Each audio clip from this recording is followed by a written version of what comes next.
2020년 12월 19일 토요일 밤 9시 10분 지나고 있습니다. 저는 지금 경주역 앞에 와 있습니다. 경주역 앞에 매년 성탄절이 되면은 트리를 예쁘게 만들어 놓거든요. 잠깐 지나가는 길에 구경하려고 차를 세웠습니다. 한번 구경시켜 드릴게요. 여기는 경주역 앞입니다. 경주에 놀러 와보신 분들은 이 역 앞 풍경을 잘 아실 거예요. 매년 이렇게 크리스마스 트리를 설치하고 있습니다. 요게 잠깐 한번 끊겼던 적이 있었던 걸로 제가 압니다만은 미국에서 오바마 행정부 시절에 메리 크리스마스라는 용어를 쓰지 마라, 무슬림들을 차별하는 거다라는 말로 해피 홀리데이라는 말을 쓰도록끔 했었습니다. 글쎄요, 지금 우리 서울시장직 하다가 죽어버린 박원순 씨도 광장에서 김일성 만세를 외칠 수 있어야 진정한 민주주의다, 뭐 이런 말을 했었죠. 예, 그들의 민주주의는 인민민주주의일 뿐더러 용어 전술을 그렇게 쓰는 겁니다. 이들이 집권이 지금도 되어 가지고 아주 폭압적인 정치를 하고 있습니다만은 이 시간이 점점 더 굳어지면은 김일성 반대를 외칠 자유, 반대로 또 이승만 만세를 외칠 자유가 사라지게 됩니다. 우리에게 주어지지 않습니다. 다양성, 다원주의 이딴 소리를 하면서 체제 균열을 일으키면서 침투해 들어와서는 아주 그야말로 듣도 보도 못한 독재 정치를 펼치는 것이 바로 이 공산주의자들인데요. 그냥 크리스마스는 크리스마스라고 말하면 되고, 그렇다고 무슬림을 차별하는 것도 없습니다. 이거는 기독교인이냐 비기독교인이냐의 문제가 아닙니다. 진실, 그리고 각 개인의 자유가 얼마나 확장되느냐 혹은 전체주의화 되느냐, 그 차이일 뿐인 것이죠. 지금 프랑스에서도 보면은 극단적인 이슬람 세력이 자기들의 종교를 그냥 가볍게 풍자했는 걸 가지고 사람을 참수를 해버리는 어처구니 없는 일이 벌어졌지 않습니까? 그들이 말하는 다양성, 다원주의가 바로 그런 것이죠. 프랑스에 우리가 흔히 알고 있듯이 똘레랑스라는 문화가 있습니다. 똘레랑스라는 문화를 흔히 우리가 관용이라고 표현하는데, 그건 제가 볼 때는 관용이 아니라 글쎄요, 무관심이라고 할까요? 무관심에 가까운 것을 좋게 포장해서 관용이라고 하던데, 한번 보세요. 그 똘레랑스로 만들어진 게 어떤 지금 현상을 빚고 있는지. 집단화된 흐름을 갖고 있으면서 다양성, 필요할 땐 또 다양성. 저는 우리 일상생활에서도 그렇게 다양성이 존중되는 걸 별로 느끼지 못하고 있습니다.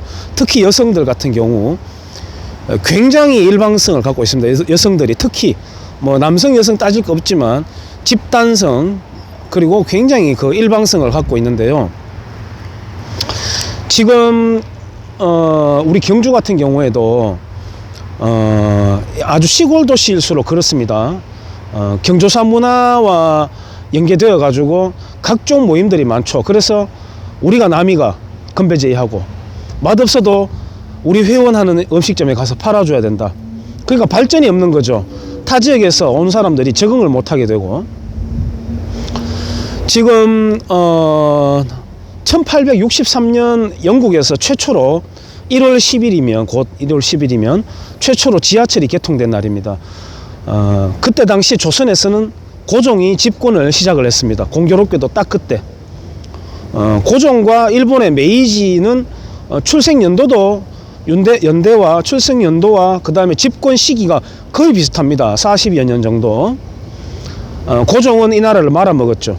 그리고 일본의 황제의 족보에 왕족으로 이름을 올려가지고 황제 다음으로 일본의 국고를 받아서 잘 먹고 잘 살았습니다. 그건 당연한 것이었습니다. 조선은 왕실 가산제였거든요.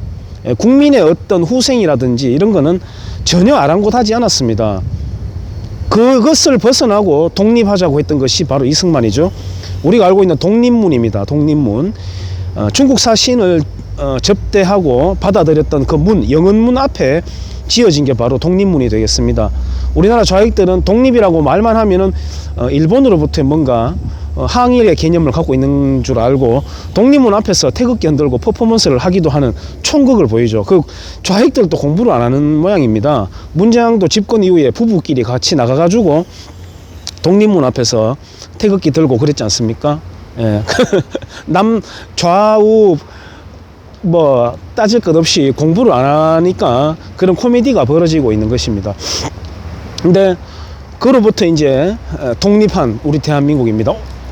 최근에 보니까 안동에서 어떤 세도가의 집 앞에 그 세도가는 일본에 저항하는 세도가였습니다. 그래서 일본이 내막은 모르겠습니다만은 어쨌든 알려진 바로는 괘씸하다고 해서 그 집 앞에 철길이 지나가도록 했는데 그걸 오늘 이제 드디어 이번에 걷어낸다고 해서 경북도지사 교육감 다 가가지고 이렇게 망치로 때리는 퍼포먼스를 하는 제가 총극을 봤습니다만은 그 세도가는 과연 일본에 대해서 항의를 했다고 칩시다. 그러면은 자유로운 국가, 근대화된 국가 건설을 위한 독립으로 이어진 항일이었을까요? 저는 아닐 거라고 봅니다.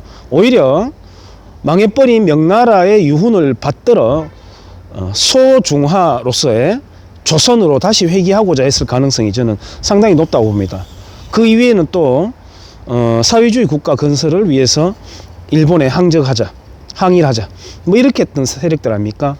이승만을 위시한 몇 안 되는 항일운동가들이 자유대한민국의 독립을 지향했던 그야말로 독립유공자인 것이죠. 독립이라고 해서 다 독립이 아닌 것입니다. 그때로부터 지금 우리가 이제 백성에서 국민으로 재탄생되었습니다. 만 아직까지 우리는 이런 조사가 있습니다. 체제에 순응하는 그 민도가 유럽보다는 아시아가 훨씬 더 높다는 그런 연구가 있습니다. 그와 함께 또 굉장히 집단성을 갖게 되기도 하죠. 제가 오늘 커뮤니티에다가 대충 글로도 남겼었는데 그 2002년 월드컵 때 붉은 악마로 상징되는 그 무지막지한 집단성, 굉장히 무서운 것입니다. 그건 대한민국의 저력이라기보다는 폭탄이 될 수 있는 양날의 검이라고 저는 생각합니다. 그런 집단성에서 우리가 깨어날 수 있는가? 개인화될 수 있는가? 개인화된다는 것은 고독을 상징합니다. 인간은 집단 속에 들어가면서 자기가 안정을 찾고 또 그 집단 속에서 정의감이 확보된 듯한 착각을 갖게 됩니다. 그래서 스스로 그 집단화되기를 또는 조금 더 극단적으로 비약하자면 노예화되기를 자처하는 것이죠. 하지만 개인화되면은 왠지 외롭고 고독하고 소외된 느낌이 듭니다만은 그 시간을 통과해내고 나면은 인간은 비로소 마음의 안정, 평화, 자유를 얻게 됩니다.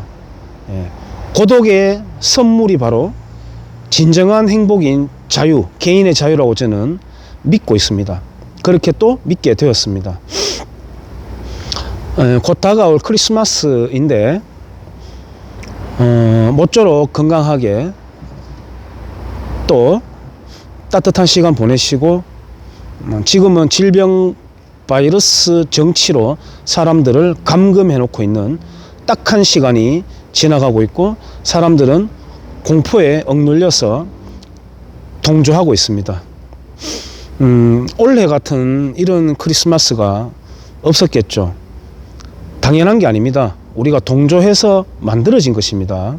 그래서 좀 더 빨리 깨어나기를 바라는 마음에 간헐적 크리스찬 상태에 머물러 있는 시골 사부가 지나가다가 경주 역사 앞에 만들어진 멋진 트리 앞에서 메시지를 남겼습니다. 감사합니다.